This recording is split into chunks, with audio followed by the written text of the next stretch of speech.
Hello, everybody. Welcome to Bayou Bets, Monday, September the 11th, 2023, here on YouTube, Facebook, Twitter, wherever you're watching. We thank you for joining. I'm Jim Derry, along with Spencer the Guru Urquhart. We apologize for being a few minutes late. We had a couple technical issues, and actually one big technical issues would be me. That'd be the issue. But we're here anyway, and we ask you, before we get started, to subscribe to the Bayou Bets YouTube channel. Wherever you're watching, don't forget you can get subscribe to the YouTube channel Bayou Bets, and always be notified about when we're going in the air on Mondays and Thursdays. Also, reminder that Caesar Sportsbook is the official odds partner of bet.nola.com. What is going on this afternoon, Spence? Hey Jim, it's going good, man. Just digesting all of the week one data. A lot of crazy stuff happened this week, and Saints got it done though. A lot of ugly football, which I'll get to in my rant. But yeah, excited to see it actually happen. No doubt, we had some ugly football yesterday, and as a matter of fact, our topics for the day, well, there was good and bad. Saints 16, Titans 15. We're going to get to that in just a moment. We're going to talk about Overreaction Monday. The first week of the NFL is always fun for me because you know how much I love Aunt Mabel and Drunk Joe, and everything's either great with the world or it sucks with the world because your team won big or your team won lost, or they should have won big and they didn't. All these good things. We're going to get into it. Who's really good?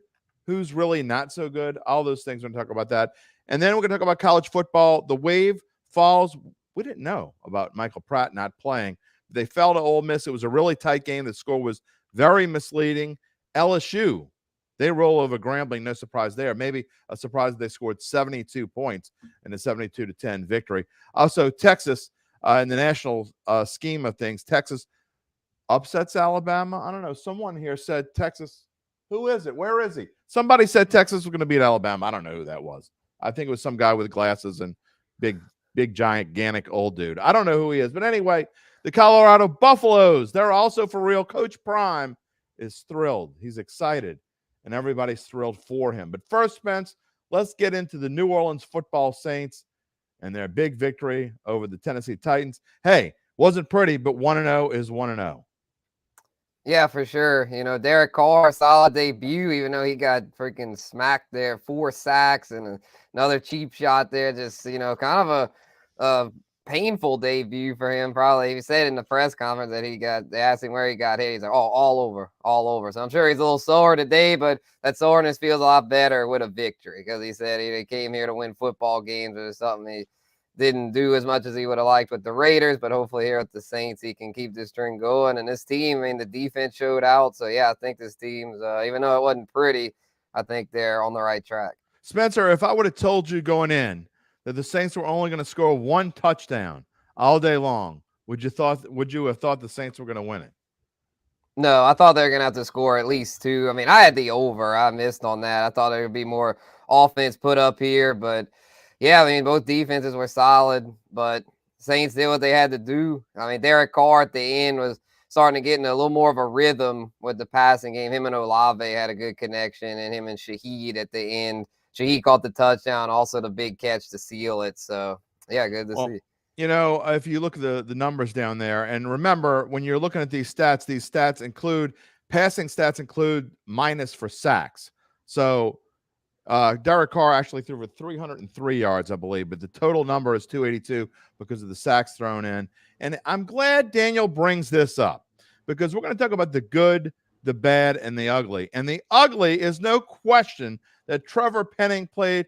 I don't know what game you were watching, Daniel, and I appreciate the fact that you're trying to give some love to Trevor Penning because no one is. Maybe his mom gave him a hug after the game. I'm not sure. But Trevor Penning was awful. And they had to move, Spencer. We watched, and we were talking about it in the press box. They had to put Adam Prentice in. The fullback came in, and usually fullback for the Saints plays 6-8 snaps. I need to go look and see how many snaps he played because they had to put him in on passing downs to give Penning some extra help at protection on the left side because he was getting blown up by Arden Key. Yeah, it was ugly there, so it's one of those things that he might – I don't think they're going to bench him yet, but if this keeps up first 2-3 weeks of him struggling like that, he's going to end up on the bench because, yeah, you can't be having that. You can't have Derek Carr being sacked 4 times. And it wasn't even Carr's fault. it'll just he drop back and then just boom, be down. I remember he said in the pre-production, like the one Mississippi thing, it'd be like less than one Mississippi sacked. Like it's just they can't fault the quarterback for that. So yeah, Penning, there's just no doubt about it that he's gotta step up, or else he's not gonna be playing. This was the key. Yeah, this was the key rant to my to Dat this morning. That look, the Saints did so many things well yesterday. You talked about a defensive line. We're going to get to some of the. We're not going to spend the entire segment talking about the bad things, but you have to talk about it. But I think all the things they did well. Defensive line was fantastic. I thought Marshawn Lattimore was outstanding. Maybe one of the best games he's ever played as a Saint, and he's played some really good ones. I thought the linebackers were good. We're going to talk a little bit about Demario Davis and Pete Werner. I thought the receivers were good. Mike Thomas was way better than I expected. Derek Carr, an outstanding debut, even though they only scored 16 points. But to me, all of those things that were good add up to about equal when you talk about the offensive line, more specifically, Trevor Penning. And if they can't figure out something soon, you got to hope that they're not going to be as stubborn as they were last year with the quarterback position, that they are willing to make a change. And by that, unless Andrus Pete's hurt, and we don't know about it, because supposedly he's healthy now, but unless Andrus Pete's hurt, I mean, I think you're going to have to move Hurst over to left tackle and Pete to guard. Again, I'm not saying you need to start the Carolina game on Monday like that, but you cannot wait. You cannot sit and wait, because if they lose to Carolina, they're going to be seriously exposed. You can't do it. Right. Yeah. If he struggles again, Penning, that is, if he struggles again bad against Carolina, then yeah, they'll probably end up having to do that. Because to me, it's just so glaringly obvious. Or last year was kind of like with the quarterback thing. Oh, well, Winston's got a little more upside. Oh, but Dalton takes care of the ball a little better. Or with this, it's like if Penning's that glaringly bad, and it's like it doesn't take a genius to make the switch. But I still have hope for the kid. I mean, he's still young. He's someone that hopefully this will light a fire under him. I'm not going to give up on him yet. Well, one thing I did say this morning, in the grand scheme of things, even though he played last year, I mean, he's in all essence, he's basically a rookie. Because he only played like 3 or 4 games last year. He was hurt most of the season. He finally got in towards the end. So if this were college football, he would have been able to redshirt last year and he'd still be a freshman.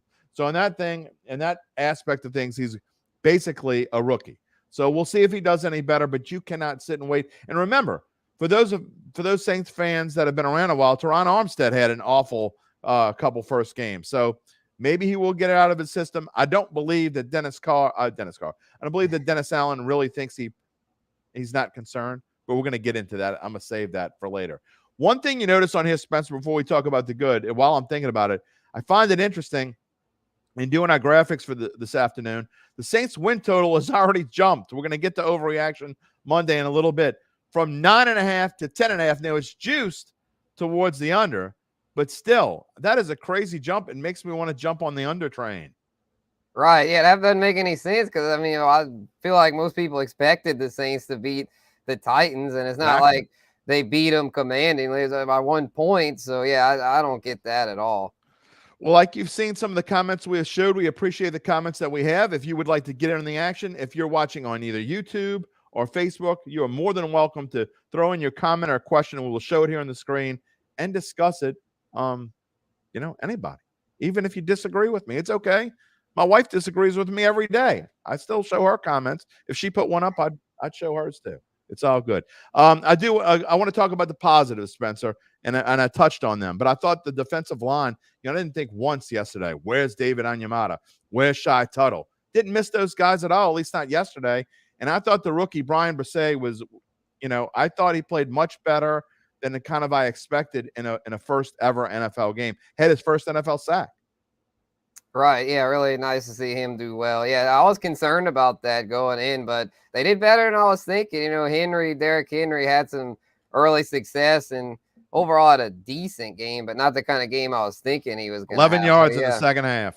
Yeah. Yeah. Kudos to the D-line for making adjustments. Yeah. They really stepped up there and made life hell on Ryan Tannehill. I mean, Ryan Tannehill's not that great, but Saints defense really exposed him, because it was quite ugly. If you thought the Saints passing game was bad, Tennessee's was quite atrocious. But you gotta give credit where credit's due. The secondary also stepped up. I was a little worried about that unit heading into the season, but the safeties were making plays. Marcus May was all around the ball. Marshawn Lattimore shut down DeAndre Hopkins. So very good start.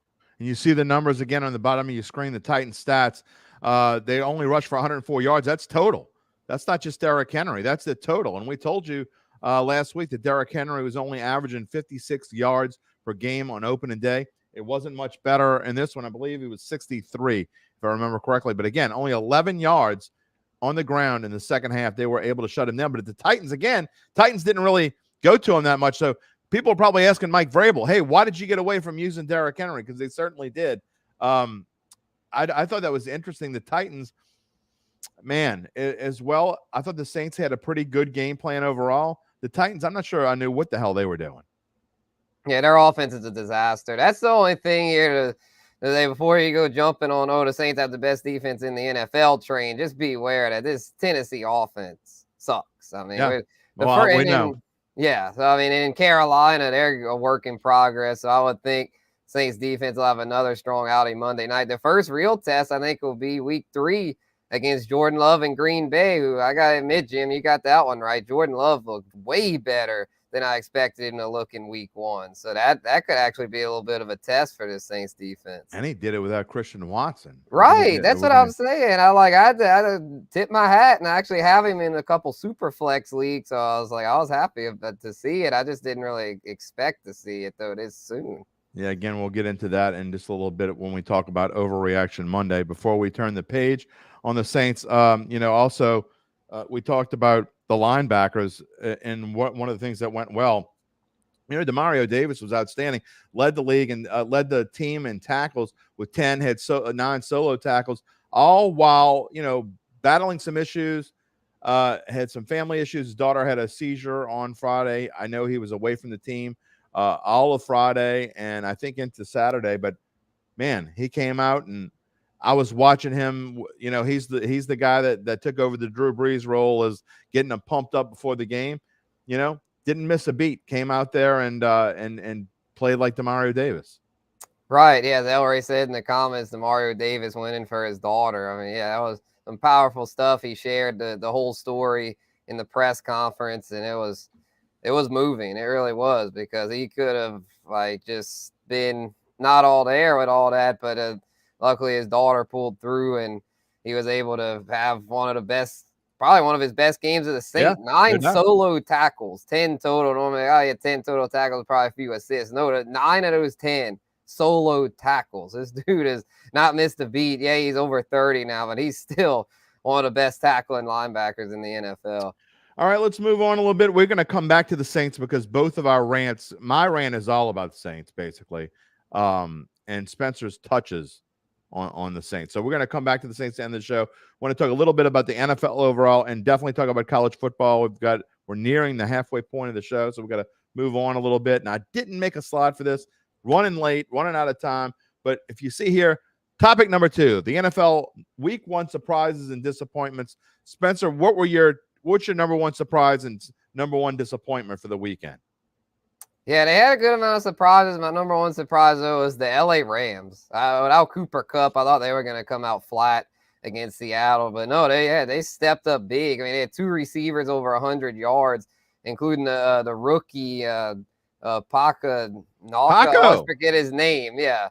Paco Ane, that's what we're going to call him. Yeah, that guy. And if they had Tutu Atwell, kind of some funny names there, but they were serious in their production. So got to give credit where credit's due there. And their running game was all right, but it was more the passing game that stepped up. Seattle, on the other hand, just got shut down by a young Rams defense overrated. That is maybe a little better than I was thinking. So got to give credit to Sean McVay's bunch. And then my biggest disappointment, Pittsburgh Steelers. I know a lot of people are going to say the Cincinnati Bengals, but that was to be expected. I feel like Joe Burrow was coming off the calf injury, and they just weren't in rhythm. They struggled against the Browns historically on the road, so I wasn't too shocked by that. Pittsburgh, though, what the hell, man? I mean, Kenny Pickett, I know it's the 49ers, a great defense, but come on, Kenny, you got to do better than that if you're going to make the Steelers a contender in the AFC North. That's a tough division. I mean, all those teams are loaded, and the Steelers, even their defense struggled. 49ers have some playmakers, but they had no answers for Christian McCaffrey or Brandon Ayuk. So they have Pittsburgh Steelers. They got to go back to the drawing board, because if they look anything like they did Sunday, they're going to be in the cellar. Yeah, well, I agree with you. They were a disappointment because I definitely have Pittsburgh. I think they're going to be overall. I think they're going to be a little bit better. I'm looking forward to seeing what Kenny Pickett can do with this team this year. I love George Pickens. I think George Pickens is going to be one of the most dynamic receivers in the NFL. I think he's the next kind of D-Hop kind of receiver. We'll see if that's the case or not. As far as disappointments and surprises go, I'm always a little leery about talking about this in week one, because people take too much, way too much out of week one. It carries over into the betting week the next week. I always laugh at this. I think it's funny because you'll see the lines change. Lines that just, if you would have looked at them, 3 days ago or 2 days ago, even, like the Vikings are 7.5-point favorites over the Eagles. I think it was like 5.5 just a couple days ago. The teams haven't changed. By the way, breaking from ESPN, Zoe tells us the Chiefs have agreed to a 1-year contract with Chris Jones. So Chris Jones will be ending his holdout. They could have used him on Thursday night against the Lions. Speaking of that, man, we'll see what happens with the Lions. I am not changing my opinion. But I have to say my biggest week one surprise, man, it's a tough call. I'm gonna say it is the Bucks. I was surprised at how well the Bucks played. I guess I'm not shocked that they won the game over the Vikings. They were 5-point underdogs, but I was surprised that they were able to go to Minnesota and play as well as they did, Spence. I don't have a lot of expectations for Baker Mayfield. Mike Evans caught a touchdown pass. That's no surprise. He didn't get a deal done, so he's going to be a free agent when the season's over. Just how surprised were you with the Buccaneers? Yeah, I was surprised that they did well, especially obviously their defense was supposed to be good, but I was surprised that how well they were able to contain a Vikings offense that had high expectations coming into this year. Jefferson had his, but outside of him, they didn't really get much going there. The running game, Madison didn't do that well. So yeah, I was impressed with the Bucks. And Baker, I ragged on him all offseason, but he came out prepared. He seemed like he had a grasp of the offense, and started off a little slow, but he held in there and they ended up winning it. So I still don't think they're going to be a serious contender, but they might be a little more of a threat than I was thinking. Well, one thing, and the good thing about having YouTube TV, and you can subscribe to the Bayou Bets YouTube channel. I'm going to give a little plug for YouTube TV. I thought I'm so happy that Sunday Ticket is now on YouTube TV, because I can go back. I like to watch when I get time. I don't get time to watch every game because we were at the Dome this week, so I really didn't get to see a ton of everything, at least not before 4:30 or so. But I did get to watch all of the Sunday night game and most of the second half of the 3 o'clock games. But, man, what I did see of Tampa Bay, and I will go back and watch that game, I agree with you about Baker. I thought he was impressive. And, again, I don't think the Vikings are all that good. But at the same time, I didn't expect Tampa Bay to be able to go in there and win, because I really think Tampa Bay is going to end up as one of the worst teams in the NFL. But maybe I'll be proven wrong. And as far as disappointments go, when you were talking about Cincinnati, we talked about it. And the reason why I did this is because it's now 6 in a row. The Browns have won 6 straight games at home against the Bengals in Cleveland. I mean, trends are for real, folks. When you're talking about betting and which teams you're going to bet, and, you talk about the line, people were wondering why was the line what it was. And it was weird because it started out, Cleveland was a 2.5-point favorite, our partner, Caesars Sportsbook. It dropped all the way, Spencer, I don't know if you realize this, to even right before game time. I mean, right before game time, a lot of money was coming in on the Cincinnati Bengals. And, one thing Thomas Cassell was talking about in our pre-production show, our new sports betting director, was that doesn't always mean that it's a sharp putting that kind of money down. It's just someone with a lot of money. So someone with a lot of money was putting money down on the Bengals. It didn't happen. And we talked about it all week. You don't bet against trends. You don't have to bet on a trend. You just don't bet against the trend. Same thing last night, Cowboys and Giants. I guess it was no surprise that the Giants lost. You have to say it was a surprise they lost 40-0. And the Cowboys were dominating last night. To me, that was easy money. I had the Cowboys alternate line. Easy money, man. Give it to me. Yeah, you could add them freaking minus 35 and you'd have won. Exactly. That was, yeah, that would have been oh something. my gosh. I mean, I'd have been bragging had I done that. I'd have been really bragging today had I done that. All right, we're going to talk about tonight real quick. Bills at Jets. Who you got? Oh, this is a tough one, Oh, Jim. by the way, the line, I'm sorry, is at Caesar Sportsbook. It's 2.5. 2.5. Bills are a 2.5 point favorite on the road at the Meadowlands. Aaron Rodgers and the Jets at home to get started. For sure. Yeah, I think it's going to be a really close contest. I actually have a teaser that I like here. I teased the spread and the total a little bit. I got the total. It was at 2 earlier. I had the Packers. I think Aaron Rodgers. Jets +2. Jets plus, I can't even talk. Jets +8, teased from +2.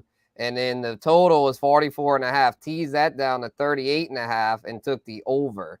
Because I think there'll be a decent amount of points scored, but not sure there'll be enough to go over 44.5. So I think it's going to be a really close one. I think Aaron Rodgers and the Jets find a way. I'm not going to make that a best bet, but I think Jets money line offers some value. I don't think they're going to be real rusty to start because he's worked with Nathaniel Hackett before. It's not like he had to learn a brand new system. And Garrett Wilson's the real deal, y'all. Have Dalvin Cook in the backfield. Breece Hall should at least get a few carries. Probably won't be his usual self, but they've got enough there to where I think the Bills have some concerns. I think their defense, it won't be quite as good. And Josh Allen, outside of Stephon Diggs, doesn't really have many reliable weapons. So I'll take the value with Packers money line. You mean Jets money line? Jets money line, yeah. It's just Aaron Rodgers. He's just so. Yeah, it's going to take you a while to get used to It's going to take a while because, he's just so, 20 years damn near in Green Bay. So my apologies. All right, no shocker. We're on the opposite sides of this one. I don't love this bet, so I might just play it a little bit just to have fun with it. And I usually play Monday night, even if it's just a little bit. So this will be about a half a unit kind of bet.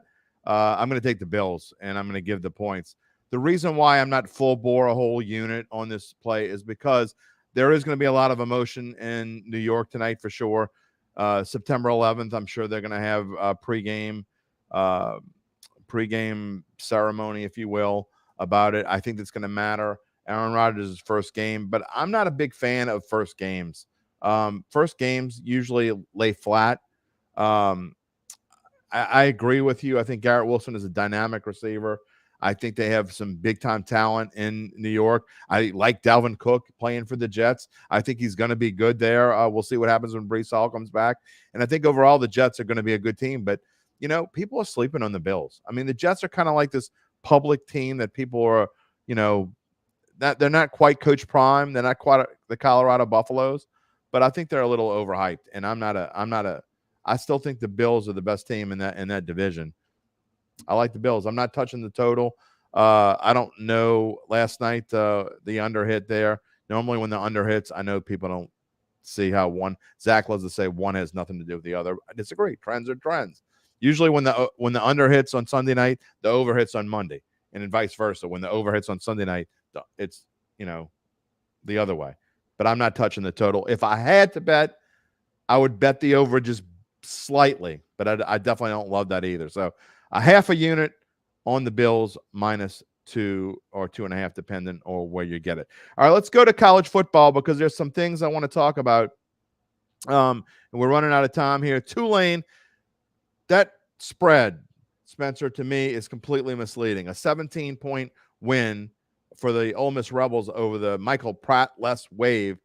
I thought Kai Horton played pretty well overall, and that was a tight game to the end. Got away from them a little bit. They had a turnover, I believe, in the last, minute and a half or 2 minutes that was a scoop and score or something along those lines, or a pick six. I don't remember which one it was. But anyway, score was really 30-20, and Ole Miss did not even put it away. They didn't score the 30 until there was about 2.5 minutes to go. Right, yeah, no, Tulane played a really good game here. It just let it slip away at the end, like you said. So not really concerned about them. Just got to get healthy. Without Michael Pratt and the best linebacker, Corey Platt. So it's like, and you without your two best players on both sides of the ball, it's tough to win, especially against freaking SEC opponents. Yeah. So, Yeah, we'll see out there. Hopefully they'll be ready soon. I'll see the line for this week, 11.5. And Southern Miss, a team that's given Tulane a little trouble before. Absolutely. So I'm not touching that until I have more clarity on if Pratt's going to be ready. 100%. And from what I'm hearing from my friends on the inside, they don't think Pratt will play this week. They think it's going to be Kai Horton. In fact, they play Nichols next week. So they see this as an opportunity, from what they're telling me from the inside. They see this as an opportunity to give Pratt some rest over the course of the next 2 weeks. Southern Miss this week, Nichols on next week. So I don't know if that's true or not. That's just what I'm hearing. Could be true. Look, before I get to Tulane, I got to throw this one up there because I don't want John to leave without us talking about that. John Carr. I can't stand these comments. This is the third time I've heard this today from someone else. I've heard this from 2 other people, including a friend of mine on Facebook. So sent me some video about how he has proof the NFL is scripted. The NFL is scripted. That's a bunch of malarkey. If the NFL was scripted, teams like the Giants and the Rams and the big market teams would win all the time. Doesn't happen that way. The Cowboys. You think the Cowboys would go a quarter of a century without winning a Super Bowl if the NFL was scripted? Absolutely not. I mean, it's mind-boggling that people still think that. So I'm not even going to comment on that. That's not worth my time. It's just mind-boggling that people actually think that the NFL was scripted. The NFL was scripted. Some people would be making a lot of money, and I'm not talking about the Roger Goodells of the world, because there would be other people in on it. Next. All right. The NFL is scripted by the guys who live near the ice wall. Okay. Yeah, that's it. Yeah. All right. And last thing about Tulane before we move on, and I got Colorado's win total on here because that is going to be our next segment. So I just kind of lumped it in with Tulane. Sorry, Wave fans. They didn't have a Tulane win total, actually. I looked for it. I couldn't find it. But if you look at the stats, Spencer, they're pretty darn even. Total offense, which, by the way, is much less than I thought we would get. I thought we would have close to 1,000 yards of offense. Didn't get near that. But Tulane's passing numbers, 231, rushing 111. They outran Ole Miss, and they weren't that far behind in the passing categories. Yeah, I was really impressed with Tulane's run defense. I thought the Ole Miss running game would run all over them, but no, it was a lot lower scoring game than I was thinking. That's why I stayed away from the total. It was like, take the over. It's gonna be a shootout, but I stayed away from that because it was just set too high to me, and I didn't feel good enough to take the under because I was thinking Pratt would play going into this. If Pratt would have played, maybe there would have been more points scored. Courtney, in our last segment today, we're going to talk about Coach Prime. We've got to talk about LSU first, but Courtney Pichon is all fired up. And I mean, someone you can't see on our screen, but is behind the scenes, also fired up about the Colorado Buffaloes. I don't know who she might be, but we'll tell you about her in a little bit. Anyway, we got to get to LSU and the LSU Tigers. I mean, kind of snooze, 72-10. I mean, great. They scored 72 points. They scored touchdowns in their first 10 possessions. They play Mississippi State this week.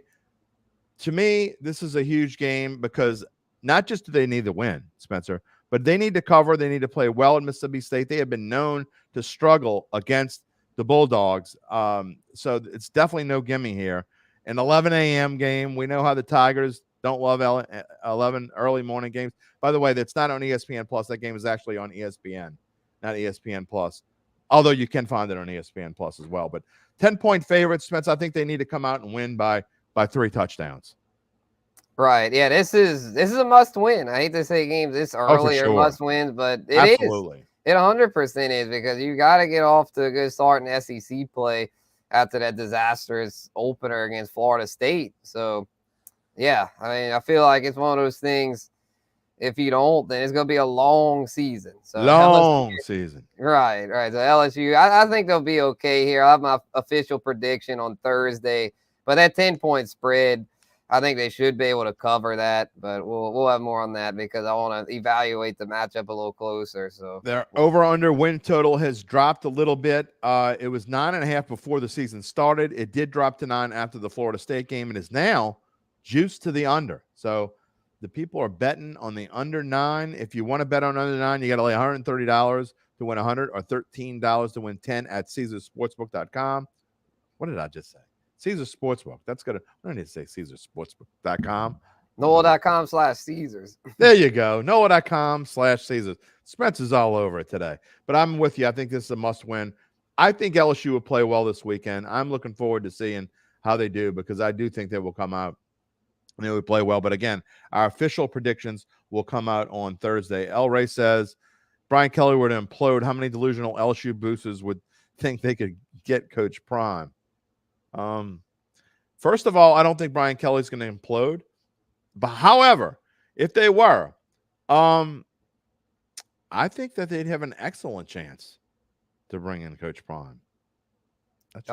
Everyone's going to want to try to bring him in. I think he's going to stay at Colorado at least 2 or 3 years to try to build something a little bit. I think he'll stay until his sons are done.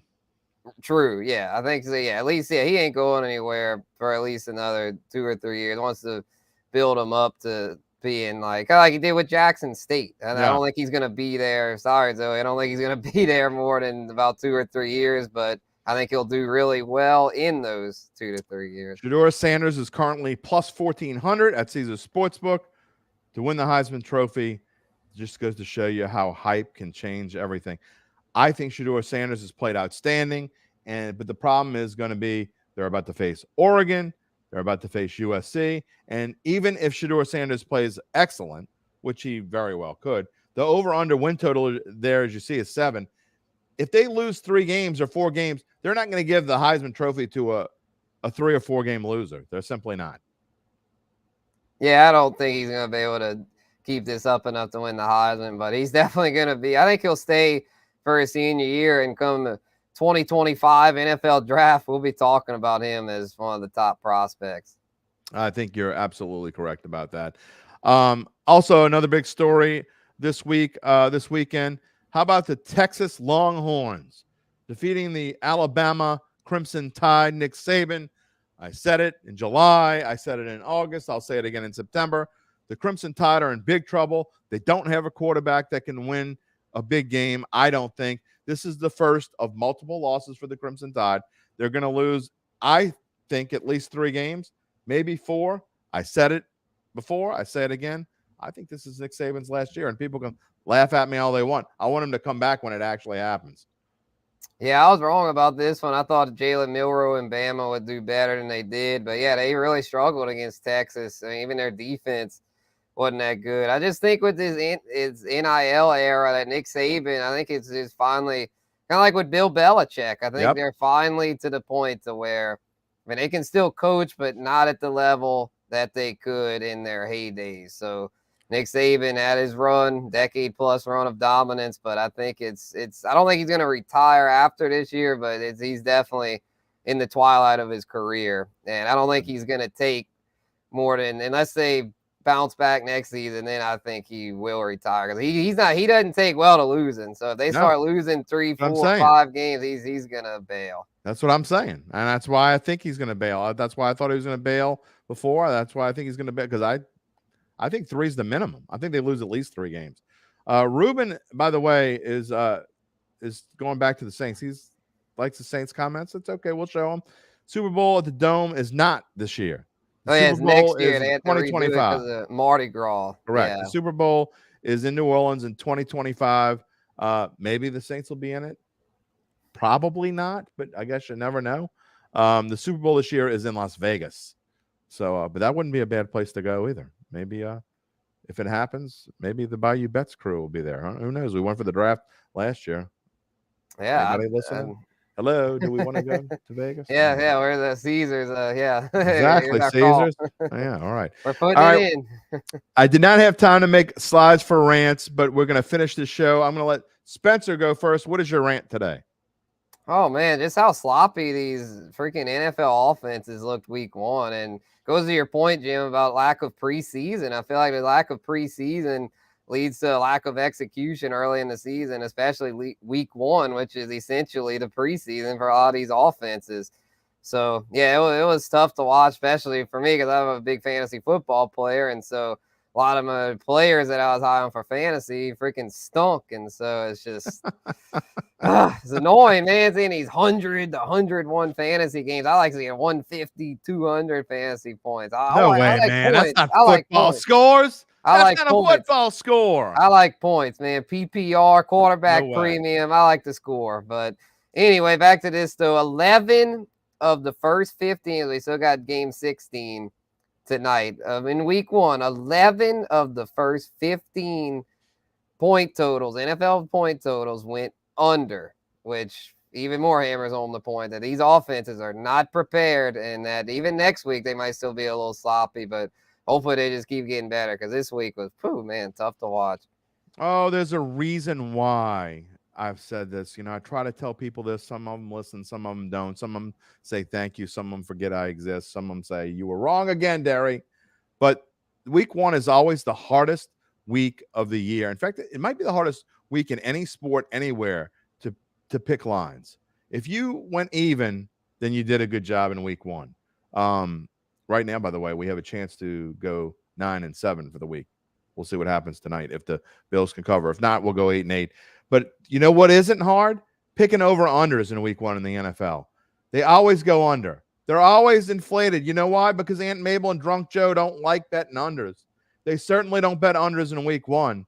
When they get it, when they see some trends and finally start noticing some things, then maybe they'll start betting some unders, but they don't bet them early. So I'm with you. You're spot on with your comment. The only thing I'll say is I am the opposite. I like playing fantasy football that has real football-like scores in them. Like my fantasy football in my main league, I'm losing 21-17 right now. That's a real No, I'm sorry. It changed because of the late games. 35-21. That's a real football score, Spencer. I don't like this 160-142 stuff.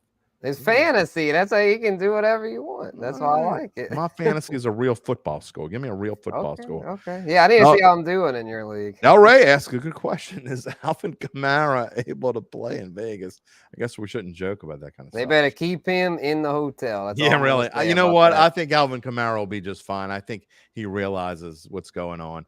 That's one dude that I'm really not worried about going forward. We'll worry about that bridge when it comes to cross. All right, my rant for the day is I am so sick of the coach speak. As I said on Datitude this morning, if you listen to Dennis Allen talking about Trevor Penning, everything's just fine. It's like, roses and candy. They're like courting each other. They're going out to dinner. Who knows what they're doing? Trevor Penning, he has zero concerns, he says, about Trevor Penning. Either he doesn't know what the hell he's doing, or he's a flat-out liar. One of the two. I mean, there really is no in-between. There's no sugarcoating what Trevor Penning did. You either have to be concerned or you really don't know a whole lot about football, because no one plays that poorly, whether it be one game or not. We talked about Overreaction Monday, but you can't play that. You can't. If you go back and watch, there were at least 10 plays where he gets beat around the edge and he's just standing there as either Carr releases the football or gets smacked. And we joked about the 1 Mississippi, 2 Mississippi, 3 Mississippi. Well, it was 1 Mississippi blam for Derek Carr. And I mean, you got to be concerned. Am I barking up the wrong tree here, Spence? Oh, I mean, you're right. I think it's so. He said the 1 of 2. I think he's just a flat out liar. He gets that from Sean Payton. Yeah. Just to except he does it in a nice questions. Way. Yeah, he's not quite as mean, but still a liar nonetheless. So yeah, he's not stupid. If Trevor Penning, like I said earlier, if Trevor Penning plays this bad again week 2, I think they'll give him another chance. But if he starts to have another bad outing, he's going to get benched. So I'm not worried about it. They're going to play Pete if needed. At least Pete's healthy. Well, we hope he is. If he's healthy, at least he's quality depth to where Penning's a disaster. He can step in. Well, I will say this. I would rather you say nothing at all. I'd rather you say no comment than say, I'm not concerned about Trevor Penning at all. I mean, that's just complete coach speak. You don't have to call the dude out. I'm not saying you got to rip him in front of everybody, but you could say, we need to do things better. We need to do whatever, and not talk about an individual. That's fine. But don't blow smoke up my keister. I mean, no one in their right mind actually thinks that he played okay. So anyway, yeah, that is going to just about do it. Final thoughts today, Spencer. Yeah, excited. Week 1 is coming to an end, and I'm excited to see how it concludes with Aaron Rodgers and the Jets against the Bills. Should be a fun one. There you go. And Yeah, Saints taking on the Panthers next week. Should be an interesting one. We'll have more fantasy talk tomorrow, fantasy roundup. Lot of crazy trends, like freaking Kenny Gainwell being the Eagles' workhorse. Just like what the oh man, so many weird Scott Penny's a trends bum. that were unexpected to start the season. So yeah, got a lot to digest here, but we're gonna figure it out. I'm really looking forward to your fantasy show tomorrow. You really do have a lot to talk about. That's one thing about week one. That hot waiver wire pickups, the waiver wire just blowing up everywhere right now. You're gonna have plenty to talk about. Yep, overreaction. Well, Tuesday for tomorrow, but overreaction week one. It's just gotta play it cool, y'all. You gotta look at these trends, but don't go crazy over them. Yeah. Don't act like Kenny Gainwell's now the top 5 running back. All right, well. Tell me that in 4 weeks if he might be. Who knows? I don't think so. I'm just kidding. All right, for us, for me, Dat is back 3 days a week, 3 mornings a week. I had a little issue with my computer that I'm thankful. I don't know which Saint up there helped me. I'm not talking about the New Orleans Saints either, but we had a major problem with my MacBook this morning. I was like highly concerned. So whichever Saint up there helped fix my computer, thank you very much, because I know I didn't do it without help. We will be back to Attitude. Uncle Big Nick is going to be on Thursday. We're going to go over our picks from last week. I'm going to love doing that part of it. And then we'll give you next week's picks. That's where we are. It's all football all the time. Speaking of my picks, they'll be out on Wednesday on bet.nola.com. We thank you for joining us once again, September 11th. Never forget, you will see plenty of it, I'm sure, tonight, Monday Night Football. For Zoe Collins-Rath behind the scenes, loving her some Coach Prime, Spencer the Guru Urquhart, I am Jim Derry. Peace and love, my friends.